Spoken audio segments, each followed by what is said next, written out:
Hello hello, alors cette semaine je fais un reportage un petit peu différent mais totalement exclusif. Je vous emmène à Paris avec Adrien Rose et Tanguy Goretti, deux fondateurs des vélos électriques Cowboy. Yo, salut. Ça va? La grosse actu, c'est que le 6 mai, ils sortent la 4e génération de leur vélo. Et pour le faire savoir, les fondateurs parcourent l'Europe pour présenter ces nouveautés aux journalistes.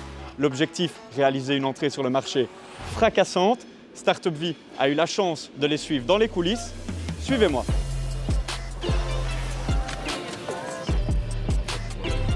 Là, on est dans le Thalys pour aller à Paris. Il est dimanche soir et le but pour Adrien et moi, c'est de rencontrer un maximum de journalistes pour la journée de demain et de leur faire essayer le nouveau Cowboy 4 qu'on va lancer très prochainement. La France est un marché important en Europe. Il y a encore quelques années, c'était un petit marché, mais là, il y a vraiment une montée en puissance du vélo électrique poussé par les plans notamment d'Hidalgo et puis un peu comme partout par ce qui s'est passé sur les 12 derniers mois. Donc, le marché parisien et français est vraiment en train de boomer. Et pour nous, en tant que start-up francophone, c'est une question d'honneur, c'est important d'y être. Si vous avez des bad reviews dans la presse pour vous, ça peut être catastrophique. Ouais. Clairement. Un achat à 2000 € ou 2500 €, les gens se renseignent et donc on va toujours voir ce que les journalistes en disent.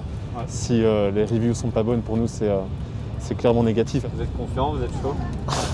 On est chaud. Super excité. Ça ne voit pas trop que ça. Et on est dimanche soir. Ouais, c'est ça, on se calme. On se calme. Par énorme notre bienvenue. Nous espérons vous avez effectué un agréable voyage.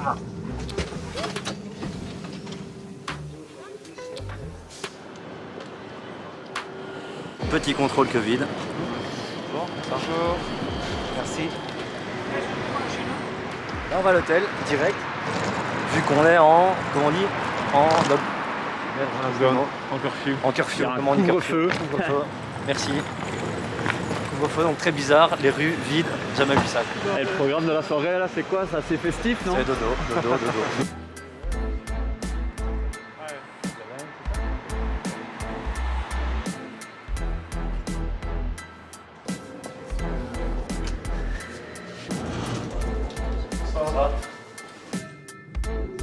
T'as quel étage, là? Je suis au 6e, je vais monter à 4. Avec moi? Ouais. On y est, quoi. On y est. Ouais, j'avoue, en temps normal, il y a au moins un petit drink au lobby, quoi. Petit gin tonic, on se met dans l'ambiance. Ici, un peu cafard. Et moi, perso, je suis bien crevé, donc important d'être en forme. Bonne nuit. Allez, à demain à 8h, chef. Ciao.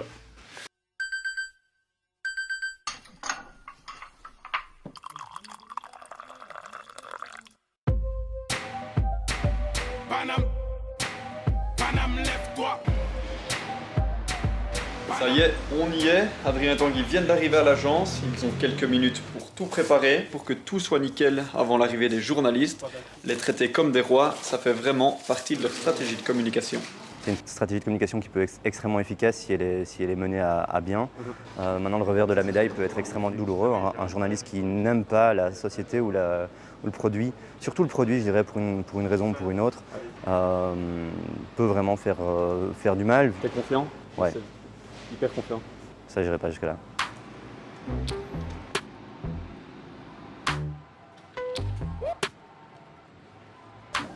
C'est vrai, j'ai pas de croissant dans les dents. T'es tout beau, t'es tout calme.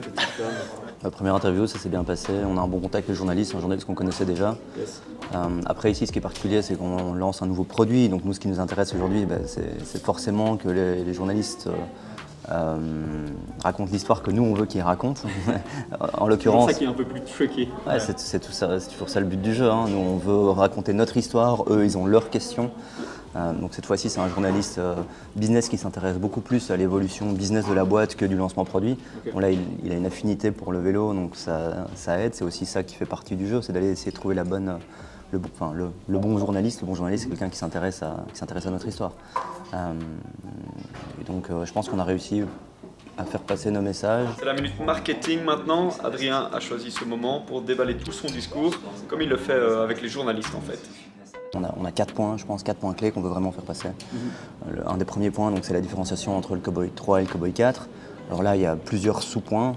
Donc le design, le confort, la motorisation. Ok. Donc, ce qui est assez majeur comme annonce aussi, c'est que pour la première fois, tu as les deux vélos qui sont là. Donc on sort une évolution du modèle classique, mais on sort aussi un nouveau vélo, le Cowboy 4 ST pour Step True, qui va nous permettre de parler à une audience beaucoup plus large. Le troisième point, c'est qu'on va vraiment pousser l'écosystème applicatif du vélo, et pour pouvoir l'encourager encore plus loin, on lance une nouvelle application. C'est pas l'annonce majeure, mais on essaye de le placer quand on peut. Allez, good luck pour la suite. Hein. Merci. Merci.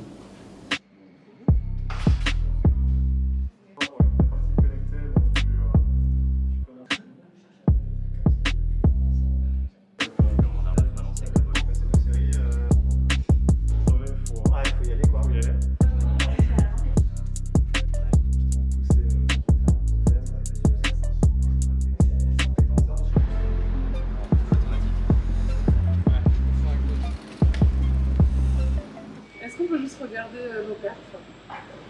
Désolée, hein, mais nous on est là pour la perf. Je veux voir quelle a été notre vitesse. Parce que moi j'ai l'impression d'avoir pédalé très lentement, tu vois ce que je veux dire? Ouais, on avait... Et je veux savoir en fait entre mon ressenti et la vitesse réelle. Je suis pas trop maquillée aujourd'hui. Alors évidemment, j'ai pas pu résister. Il fallait absolument que je teste ces nouveaux Cowboys. Alors j'ai choisi le modèle Step True. La position est hyper agréable. On sent vraiment cette assistance. Il y a vraiment un bon petit coup de rein. Mais en même temps, on doit continuer à pédaler, à faire un effort. Et donc moi, ce côté sportif, franchement, ça me plaît énormément.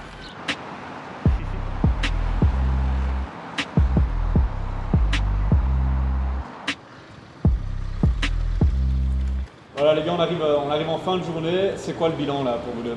Bilan super positif, les premiers tours sont assez excitants, et même si le Cowboy 4 reste le vélo qui attire directement les journalistes au début, une fois qu'ils testent le Cowboy 4 ST, super feedback, et assez excité de voir que c'est au final le favori des journalistes.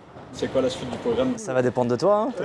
T'as été chercher les duvel? Il y a des clients Cowboy qui arrivent, donc on va pouvoir boire une petite mousse avec eux, leur montrer en exclu le nouveau vélo. Ça va être cool parce que c'est la première fois pour nous qu'on va pouvoir enfin montrer ce vélo à des vrais clients. Donc impatient de voir ce qu'ils vont dire.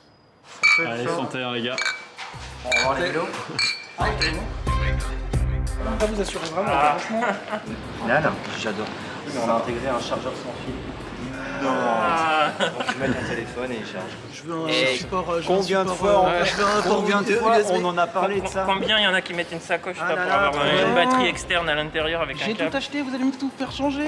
Mais le truc qui moi m'excite à mort, et je pense qu'il va vous exciter aussi, c'est la nouvelle partie Trips. Donc en gros, on a complètement refait toutes ces parties-là. Vous allez pouvoir rentrer en compétition contre vous-même ou contre les autres. Donc le Strava vient de perdre 3 adhérents. Enfin, c'est pas fini, c'est pas fini. Vous assurez. Ça va ça. Vous voulez essayer? Ah bah carrément. Faites-vous plaisir, et juste faites gaffe au démarrage, ça part plus vite que le C3. Ouais. Mais vous allez voir, c'est super fun à... Allez, go.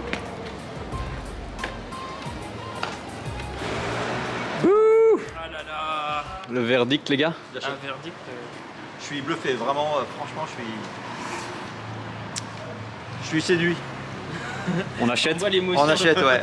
Ouais, il y a énormément d'émotions. Non, Hein. bah, tout ce qu'on espérait, en fait, c'est là. Se retrouve sur le vélo. Ouais. Je pense que là, l'effort fait sur le guidon, le cockpit, moi ça me convainc franchement. Après je pense que je serais plus sur le modèle plus sport que le Step True. Ouais. Mais au moins celui-là, on va enfin avoir des co-girls avec nous. Ça manquait un petit peu. Ça manquait un peu dans le groupe. Alors est-ce que ce coup de com' en mode road trip à travers l'Europe aura fait son petit effet? En tout cas, les fondateurs, eux, sont confiants, les clients, eux, sont satisfaits. Et la presse, eh bien, le jour du lancement, les articles se comptaient par dizaines et les reviews sont super positives. J'ai appelé Tanguy qui me confirmait que leurs équipes travaillaient comme des fous pour répondre aux nombreuses précommandes. En tout cas, ce qui est sûr, c'est que la start-up fait un gros chiffre d'affaires sur cette journée de lancement. J'espère en tout cas que vous avez aimé ce reportage en immersion. N'hésitez pas à liker, à commenter, à partager ce contenu. Ça nous fait toujours évidemment plaisir.